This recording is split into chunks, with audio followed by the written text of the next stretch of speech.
A little girl accidentally discovers that silk threads in her hand burn automatically under the sun. The emperor's birthday celebration is 3 days away, and she decides to sew a dragon robe for him using these threads. She and her mother work tirelessly for 3 days to complete the magnificent dragon robe. The night before the celebration, a palace maid sneaks into their room and steals the robe. The girl sees this, but instead of stopping her, she flashes a cunning smile. The girl is actually a princess whose mother was framed in her previous life by Concubine Li. Concubine Li deliberately sabotaged a valuable Western screen meant for the Empress Dowager to eliminate her rival.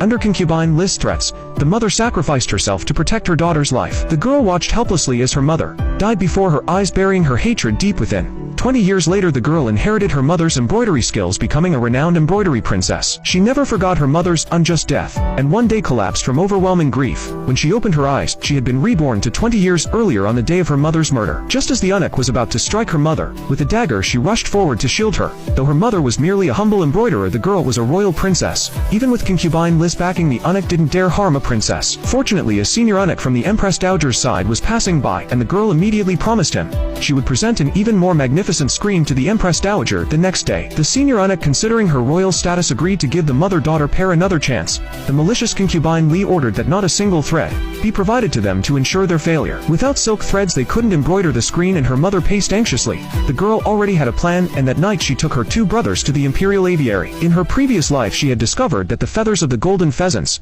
could be made into 5-colored phoenix threads. These threads were 100 times stronger than Western silk, and the girl captured a phaisant. She plucked its feathers and dried them overnight, allowing her mother to quickly create a 5-colored screen. The next day, when the mother and daughter paid respects to the Empress Dowager, Concubine Li accused the mother first. The Empress Dowager became furious and was about to punish the mother with a wave of her hand. The girl revealed a brilliant screen depicting national prosperity and peace. The Empress Dowager was delighted and not only pardoned the mother, but also invited her to the emperor's birthday celebration. To surprise the emperor, the Empress Dowager commanded the mother to make a dragon robe using the phoenix threads. Concubine Li was humiliated and couldn't accept being defeated by the mother. She summoned a palace maid and ordered her to steal the dragon robe. That night, the maid entered their chamber and came face to face with the girl. Noticing the valuable jade pendant on the maid's waist, the girl realized she had been bought by Concubine Li. She decided to turn the situation to her advantage and let Concubine Li fall into her own trap. While the mother and daughter slept, the maid stole the dragon robe from the chest. 3 days later, at the celebration, when the mother prepared to present the robe, she found the chest empty. The emperor was furious and accused the mother of deceiving the throne.